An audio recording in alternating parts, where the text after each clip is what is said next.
my faith, deepening my faith.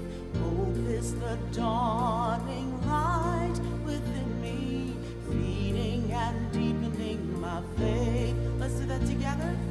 Hope is the dawning light within me, feeding my faith, deepening my faith. Hope is the dawning light within me, feeding and deepening my faith. Love is the dawning light within me, feeding my faith, deepening my faith.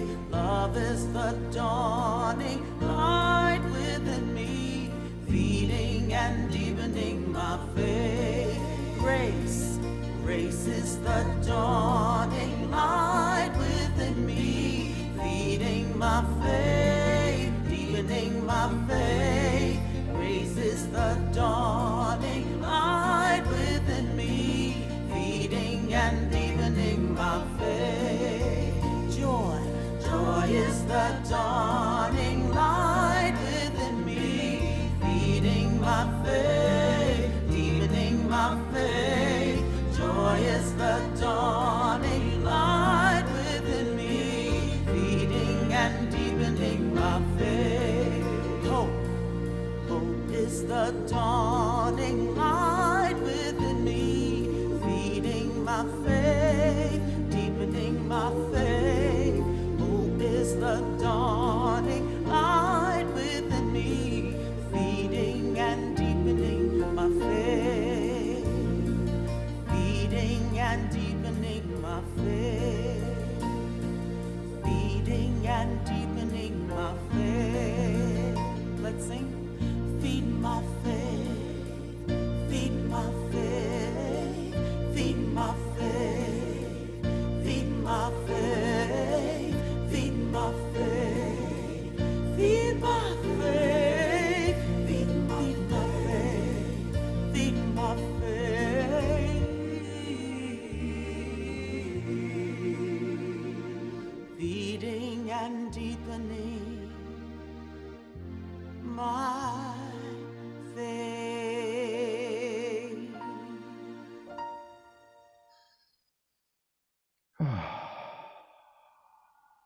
If it's comfortable, I invite you to close your eyes or soften your gaze. Relax a little more deeply into your seat and just become aware of your breath. Relax into this moment as we embark on a journey of hope, a journey of peace, of love, and of joy.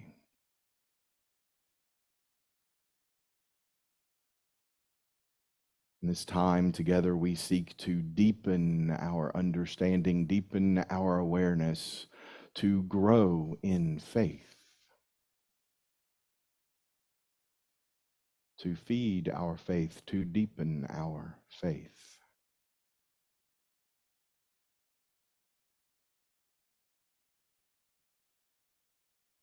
As you become aware of your breath and your mind wants to scurry about and imagine what else is going on, we bring our thoughts back to this moment. And I invite you this morning to imagine the smell of hope. What does hope smell like for you?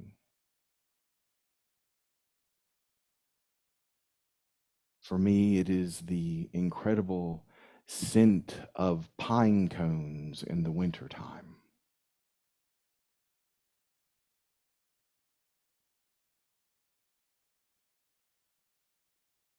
It's pine, I feel cold,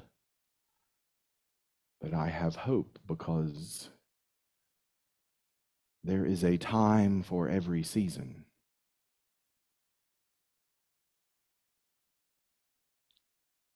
What does hope smell like to you? How does hope feel in your body?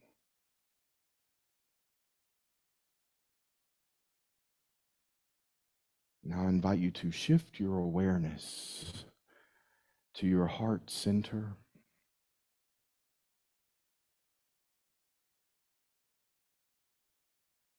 Feel hope.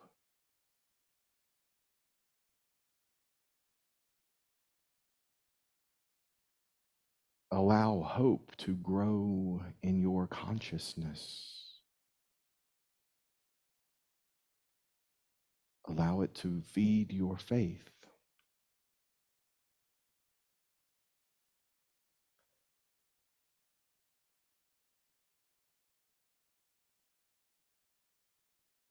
Your faith knows that God is centered in you, and with your thinking and feeling nature, you become centered on God, good, love.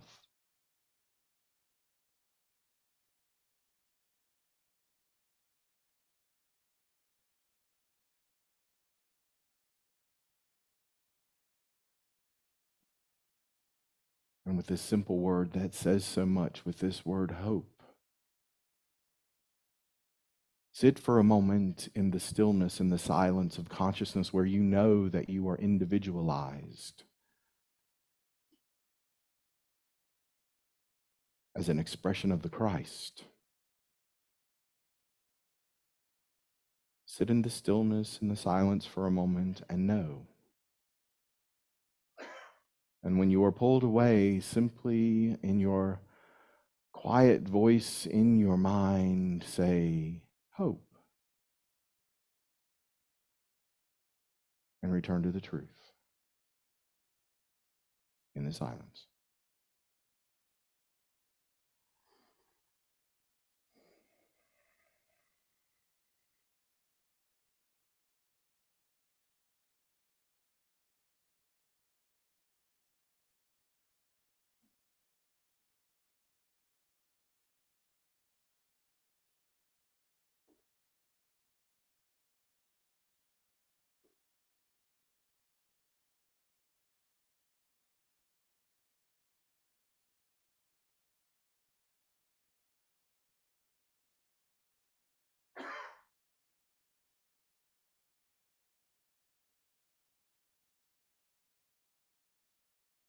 My hope leads me to deepen my faith.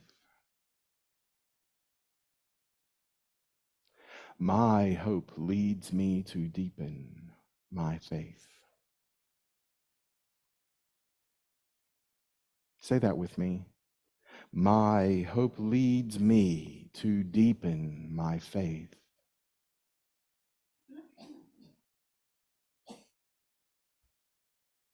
Now I invite you to rest in this truth, but to bring your awareness back to this time and this space where we know we are together.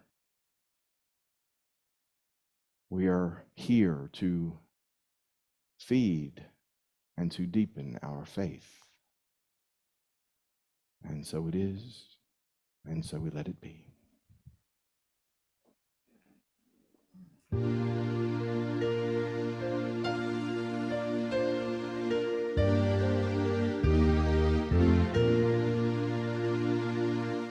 Is the dawning light within me, feeding my faith, deepening my faith. Hope is the dawning light within me, feeding and deepening my faith.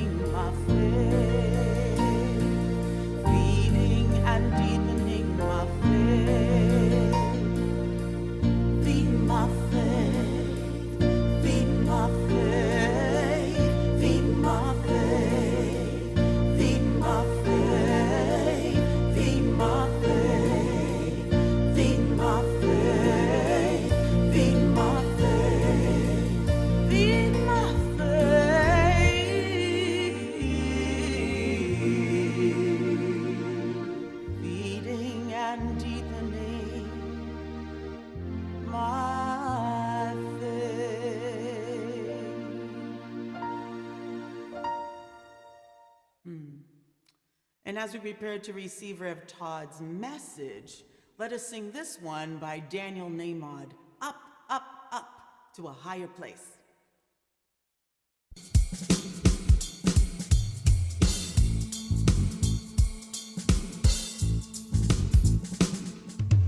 Up, up, up to a high place.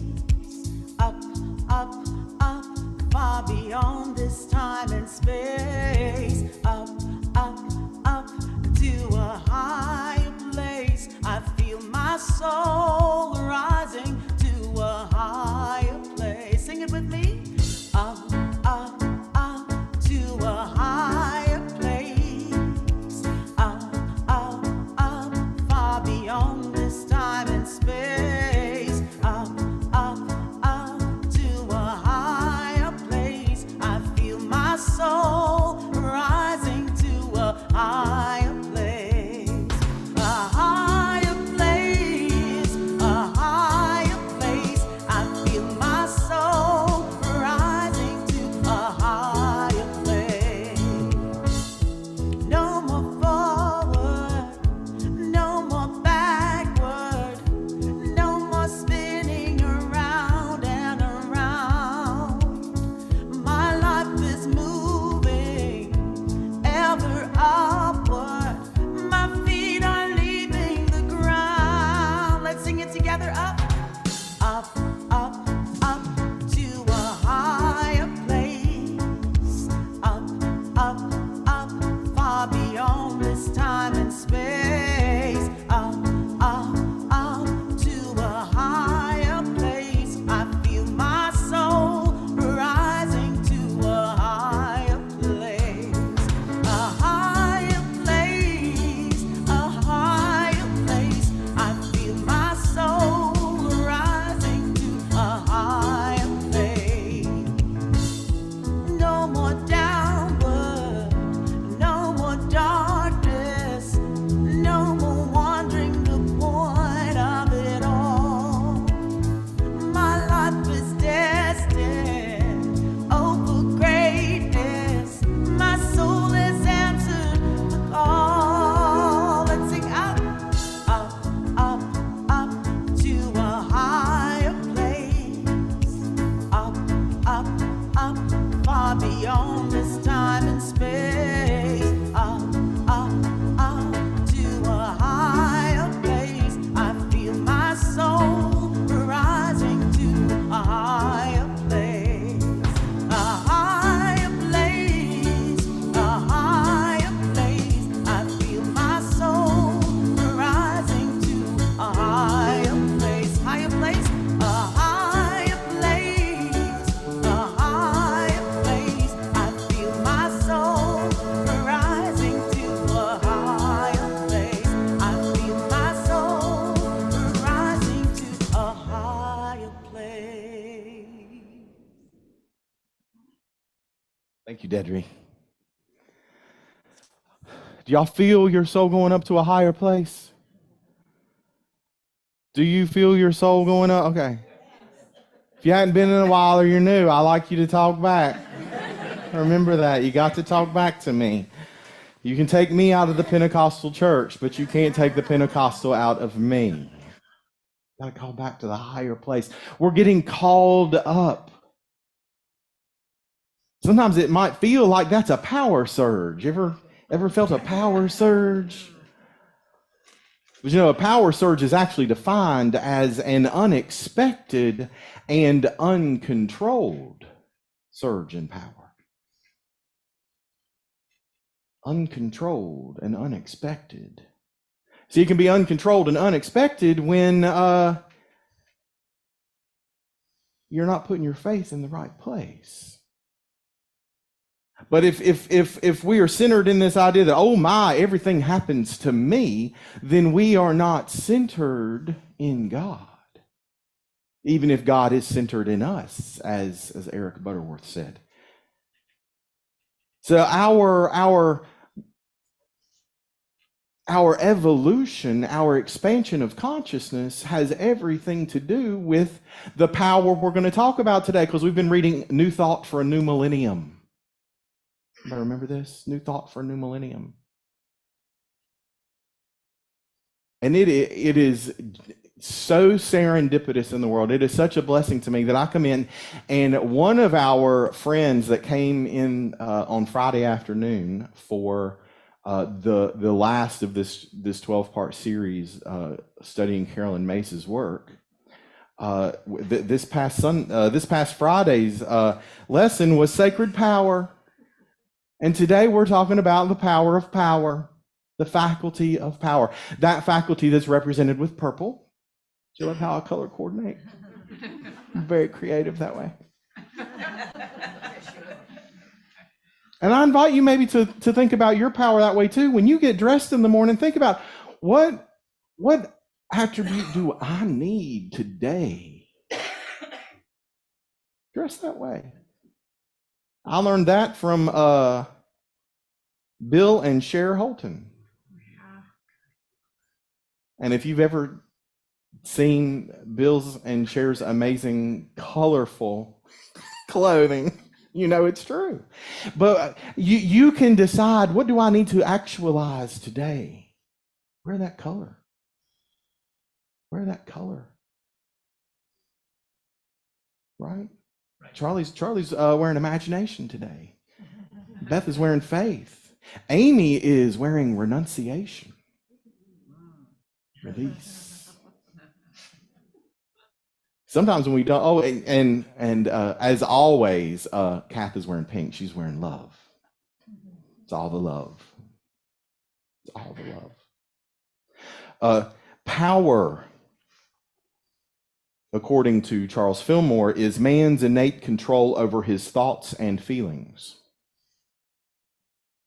You mean my power is not about me being able to tell everybody else what to do and have them do it? Yeah.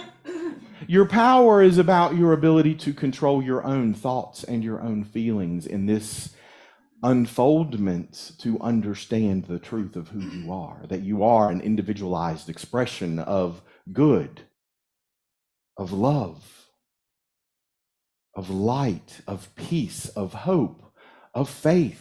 You are all these things, an individualized expression of each of these. And it's really difficult to understand that when you're stuck in, ooh, this is happening to me again.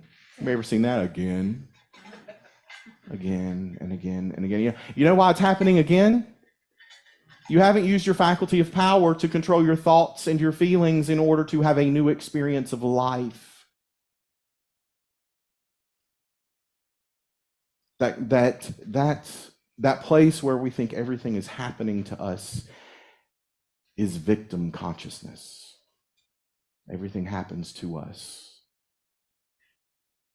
And there are days when we wake up, or when we're going about our day and something happens and somebody reaches in and turns the switch back to victim, and oh my goodness, that is happening to me again.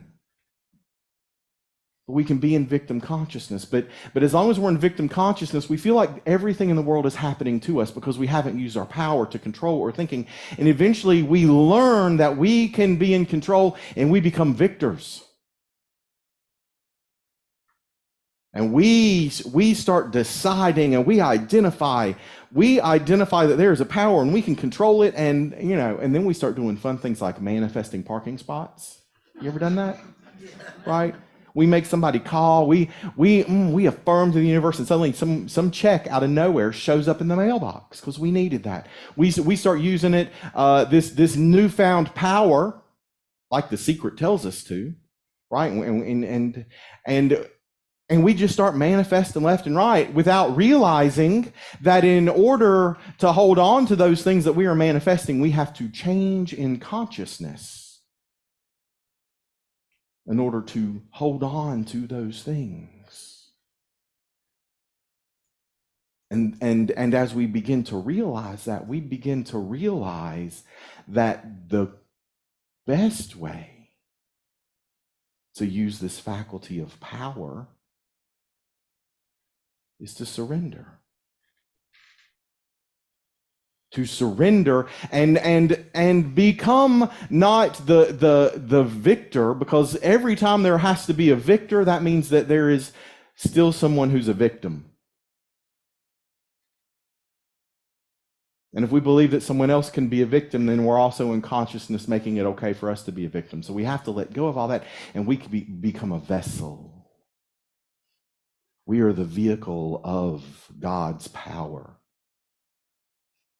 And we read this, where is it? There's only one power and one presence active in the universe and in my life. If there's only one power, then there is God's power, and you are an embodiment of God's power. God's power is your power in potential. In potential. And you can become the vessel of God's power. The vessel of God's power, and make amazing and wonderful things happen. So we can be a victim like Adam and Eve. They were victims because they did something wrong. Oh, I did something wrong, and God threw them out of the garden. Victim consciousness. Look what you've done to me. You know, then there are lots of victors that we can see. Victors, the Pharaoh who says, "No, you can't go. You can't leave Egypt. You are mine." And then Moses becomes a vessel because Moses lifts up a staff and the Red Sea parts, because it is not his power. He knows, because that Spirit of God within him said, "Oh, raise up your arms."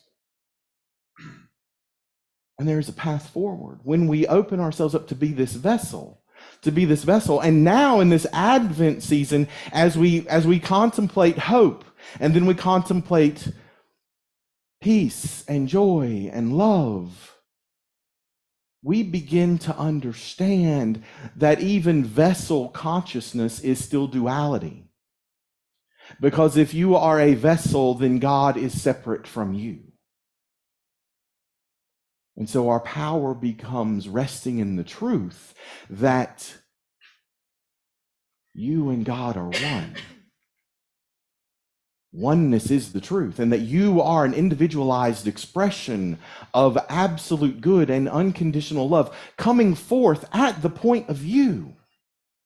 This is the truth in potential. But we have to make decisions every day with our faculty of power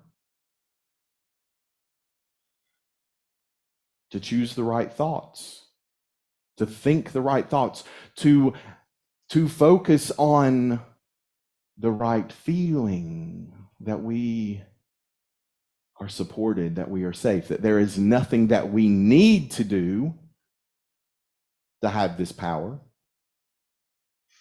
to be welcome into God's love. There is nothing that you can do, absolutely nothing that you can do, that puts you outside of the love of God. And that's the truth. That's where hope resides in our consciousness, when we can live into this truth that I am already worthy. I am already worthy. Say that with me. I am already worthy. I am already worthy. And that is my hope. That is my faith. That is my hope. That is my faith. This has been bothering me all morning. This candle is crooked. It's the color of zeal. And that, I'm sitting up there, and sometimes our zeal is crooked. Sometimes our power is misused. On Friday, I was helping some people with some computer stuff, and I was talking to a couple of friends that work at the community college, and they were talking about a misuse of power that happened here in the Crystal Coast, because they had put out some signs for an event. And there were some people that did not like that they put out temporary signs here in the Crystal Coast because they were not political signs. Because apparently you can put out political signs during a political campaign, but other than that, you cannot have temporary signs out. No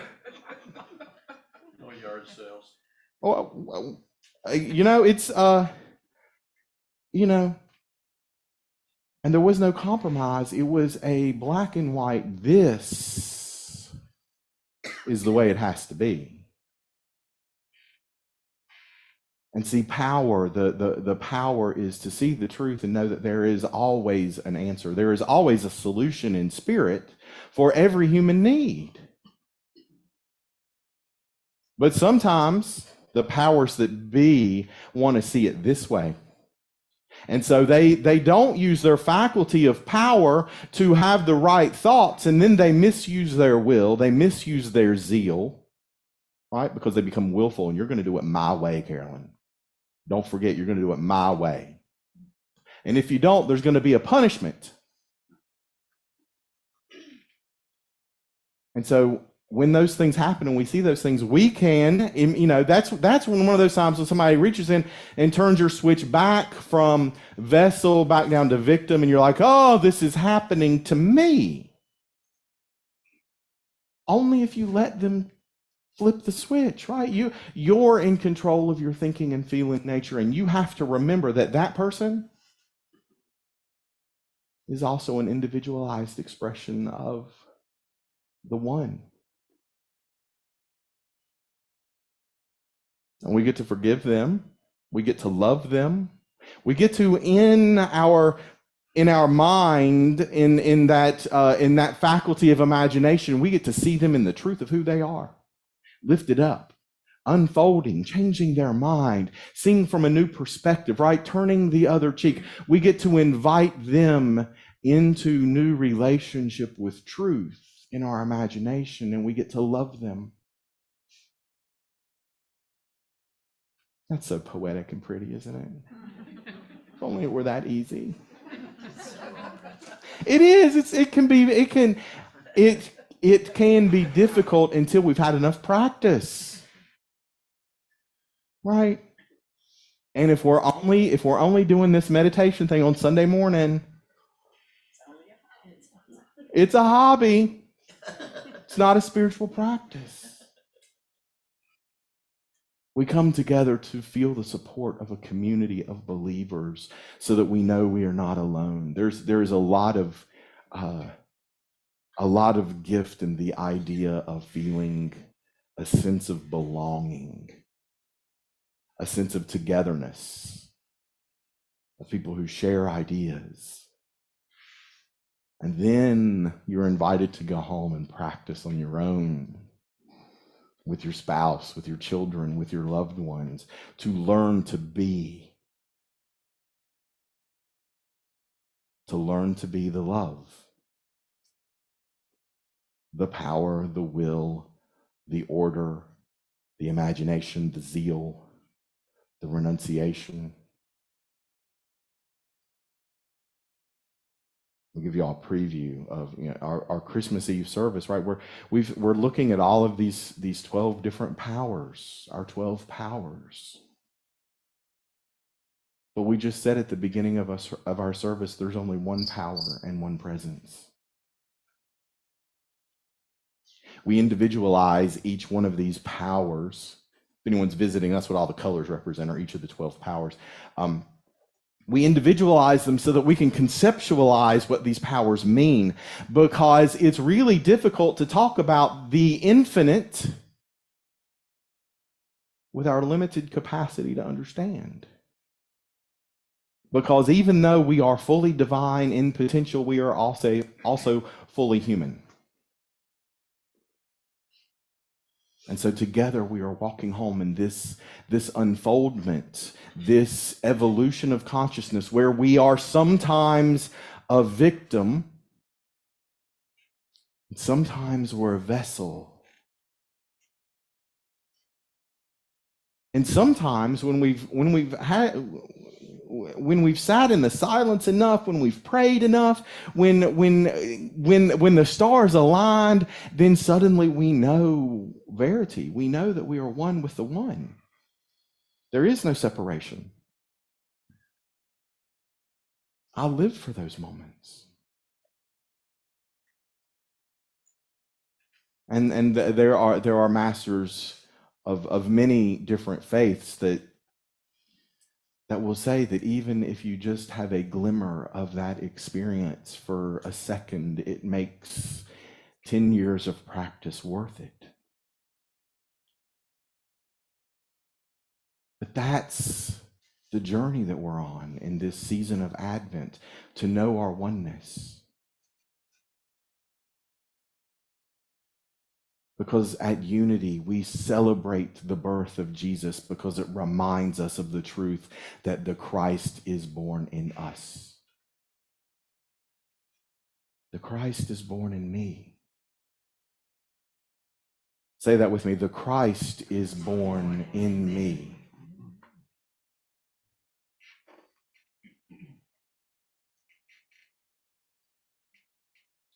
Your task this week, if you're willing to do it, is to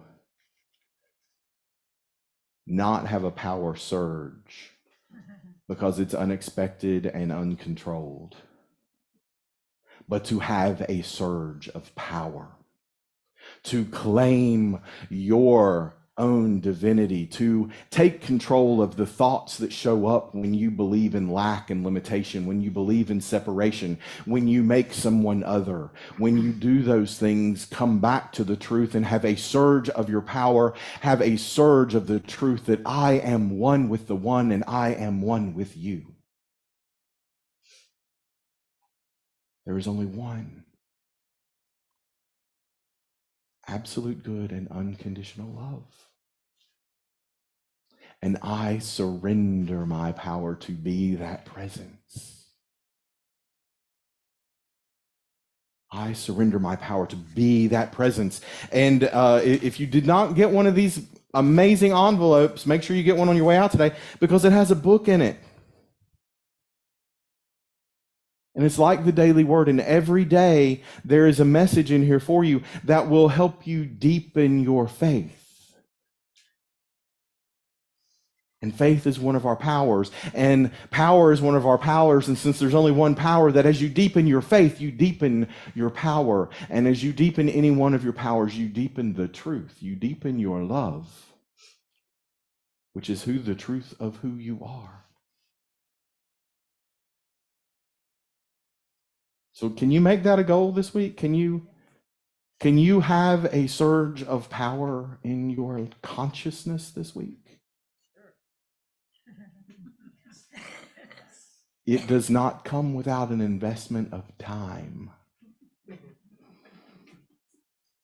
But we do not believe in lack and limitation, and we know we have all the time we need to do that which we are called to do. Yes? I used to have a coworker that used to say things, I don't have time for that. You ever know anybody like that? Have I told you about this before? I don't have time for that. You have time for everything you want to prioritize in your life. Because there is no one in your life that has more hours in a day than you do. We all have the same amount of time in each day. You have the time, you have an unlimited resource in consciousness to become who you are called to be. And I believe you're all called to be love.